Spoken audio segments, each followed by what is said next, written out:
Hello, ladies and gentlemen, boys and girls, readers of all persuasions. It is I, Gayla, and welcome back to Booked, Uncorked, and Caffeinated. I am extremely tired. It is at the nighttime, but I wanted to get this video done so I can get it up. So we are talking about June TBR, not TBR.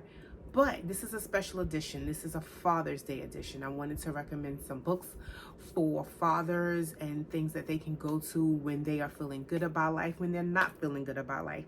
Sometimes we leave our fathers out when we talk about like Father's Day. I once heard someone describe a comedian was like, you can't even make a reservation on Mother's Day. Father's Day, you can just walk right into a restaurant and seat your whole family for 37 people. So I just want to make sure that I give the same love to the fathers that I do to the mothers. I know I talk a lot about my mom, and that's because I lost both my dad and my stepdad when I was super young. Well, my dad when I was super young, my stepdad when I was an adult.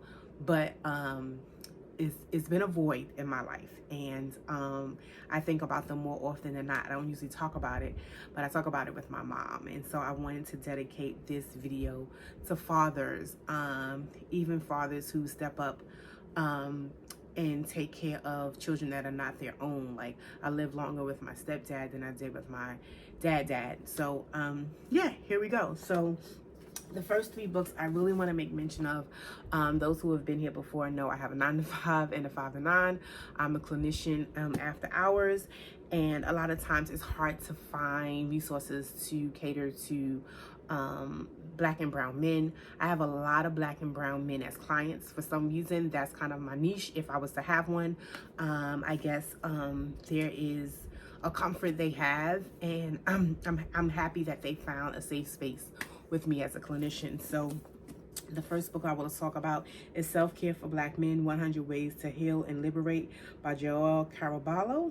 He's a licensed mental health counselor. So that's book number 1. Also, Mental Health Journal for Black Men, Prompts and Practices to Prioritize Yourself and Work on Your Well-Being by Ryan K. Grace, also a licensed mental health counselor, LPC.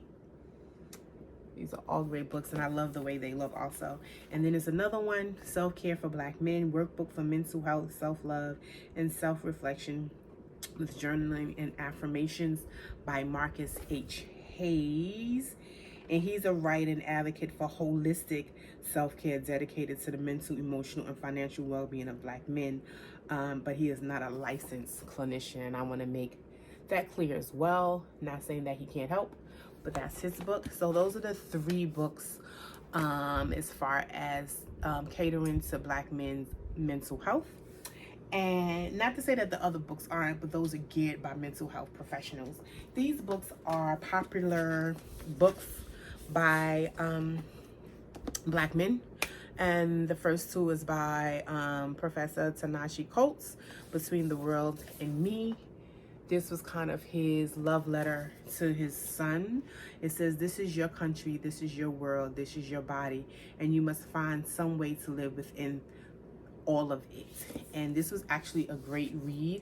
I read this a couple of times, but the last time brought so much meaning to me because I did it as a book read with some students and other students outside of my school. We did like this restorative justice book study, and this is the book. And it was awesome to see those young people talk about their mental health and being in Black and brown bodies and understanding that, you know, the society in which they live today is not always on their side, and they have to be mindful of living in all of those facets. So that's one. The next one by him is The Message, which I have yet to read.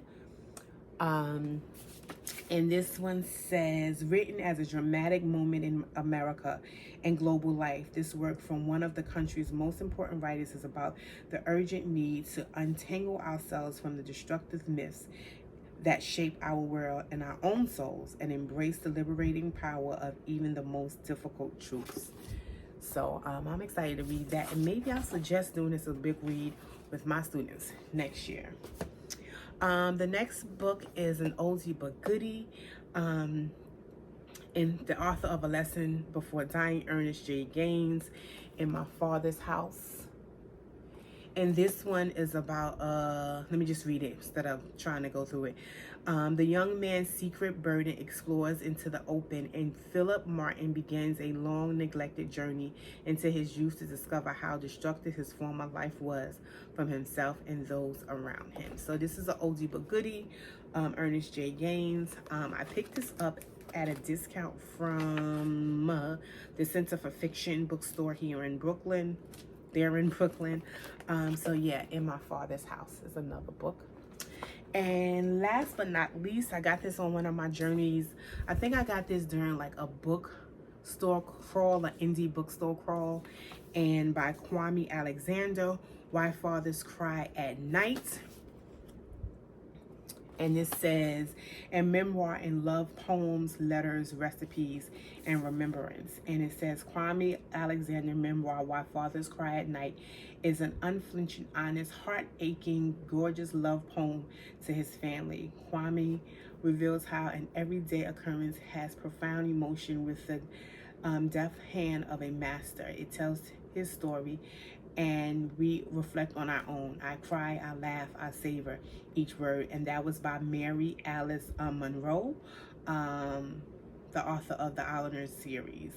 So yeah, this is one I actually want to crack sooner than later, because I'm super interested in the poetry of it all, and just how he reveres his memoir and his love story to his family, as it says. So those are my 1, 2, 3, 4, 5, 6, 7 recommendations for fathers this year for Father's Day. I just want to say happy Father's Day to all the fathers, biologically, by circumstance, all the brothers who step up to the plate and take care of children that are their own and that are not their own, to teachers, uncles, brothers, you know, godparents, all of those impactful males.